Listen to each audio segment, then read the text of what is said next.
Celia sighed. But they're your family. She was still in shock.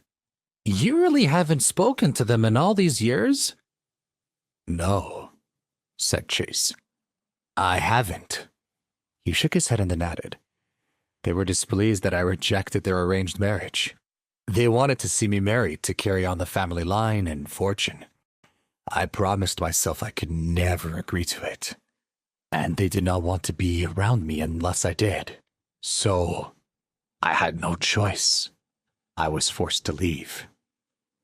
She nodded. If that was the case, then why didn't his parents come to their wedding? After all, he was married now. Plus, Dottie was a continuation of their family. Who were these people that wielded so much power and commanded such respect? And why hadn't he just been honest with her from the beginning? I never told you about this, he said, as if he knew the question in her mind.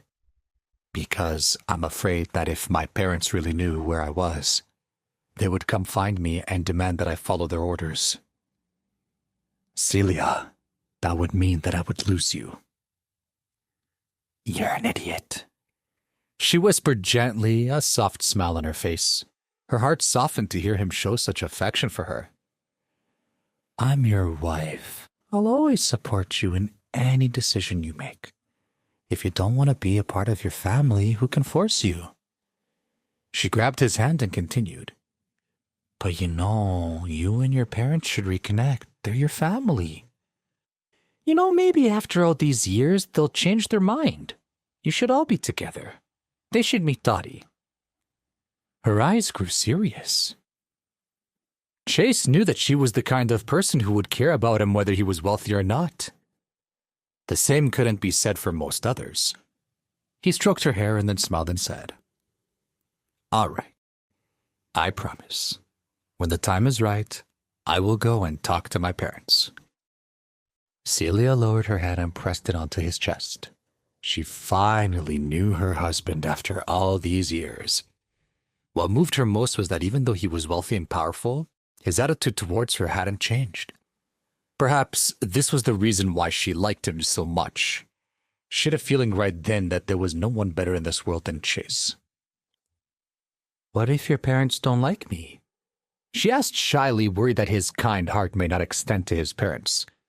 After all, according to what he'd said himself, his family was not so generous or understanding. With such a powerful family, they would have big expectations for their daughter-in-law. He caressed her face and smiled. What are you scared of, baby girl? You are brilliant, charming, and beautiful. Besides, if they don't like you, I'll whisk you away and we'll never see them again. We'll go live on a tent on a mountaintop in the woods. How's that? She hit him playfully. She knew that he was just teasing her, and she couldn't help but feel happy for the first time in a long time. Perhaps it was the most fortunate thing in the world that her husband had protected her for as long as she did. Chase and Celia continued to chat for a while in the hotel lobby before heading home together. On the way home, Chase mulled over what he told Celia. He hadn't revealed the full story. He was afraid that she would not accept it. He'd only told her part of it. The fact that he was the last remaining member of the world's wealthiest family and that his wealth exceeded everyone's imaginations, that he would save for later. They arrived home just a few minutes later. It was already 8 in the evening. To their surprise, in their living room, Jean and Patricia were sitting on the couch in silence. Seeing Chase and Celia enter, Patricia spoke up. Finally, you're back. I won't waste your time. Tomorrow, you two will sign the divorce papers. I've prepared all the documents for you. Here. With that, she threw a large packet of papers onto the coffee table. Her expression was so cold that Chase felt that he'd freeze just looking at her. His face fell. It seemed that she would never let this go. The fact that his mother-in-law hated him that much made him unhappy. He was also frustrated because Celia herself had already expressed to her mother repeatedly that she wasn't going to divorce him. Yet, Here she was, blabbering on and on. Chase didn't say anything. Celia was the first to speak. Very funny, Mom. You could stop with the charade. She tried to play it off as a joke, but she was hurt that her mother had never respected her opinions at all. She had already explained everything to her clearly, but it seemed as if Patricia didn't care about her daughter's feelings. She never planned to divorce Chase, and now that he told her the truth, they were doing better than ever. Charade? Patricia said, narrowing her gaze. I'm dead serious. This is for your own good. Are you really planning to follow this good-for-nothing for the rest of your life? Mom, that's enough! Celia yelled. Can you stop calling him a loser and a piece of trash? I can't bear to listen to it anymore. He's your son-in-law. Why shouldn't I call him a loser and a piece of trash? Replied Patricia coldly. It's what he deserves for everything he's put you through. Mom, if you don't stop with that, I'm going to ask you to leave, Celia said impatiently. Very well, said Patricia. Then I'll go. But once I leave here, you will no longer be my daughter. A daughter of mine would never disrespect me in this way. Celia felt helpless. She wasn't prepared to lose her parents. She pleaded with them. What exactly do you want from me? A divorce! Shouted Patricia, still insistent. I do not care what you do after. I just want you to divorce him.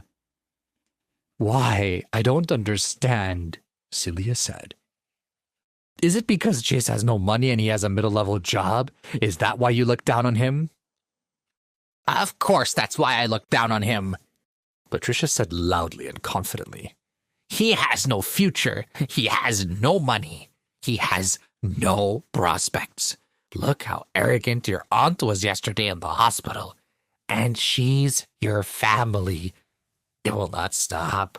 If you stay with him, no one will respect you and by extension this family. Celia hit straight back at her mother. So you just want me to marry a rich man and have rich little babies so that you could show me off to your relatives? Did I understand you correctly? Patricia sucked in her breath. She gave her daughter a fierce glare and said, Celia, is that what you think of your mother? I'm generous with my words for your own good. If Chase had even a little bit of money, you wouldn't be working so hard. You work all day and all night. I want what's best for you. Celia was forced into a corner and had no other choice.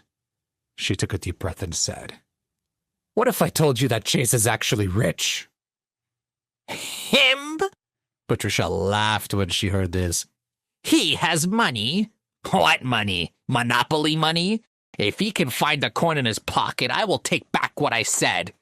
So let's see then. Empty your pockets. Wait, that's not the end. You've just had a free taste.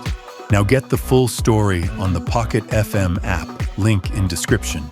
Check out our next video and playlist, and don't forget to like, share, and subscribe.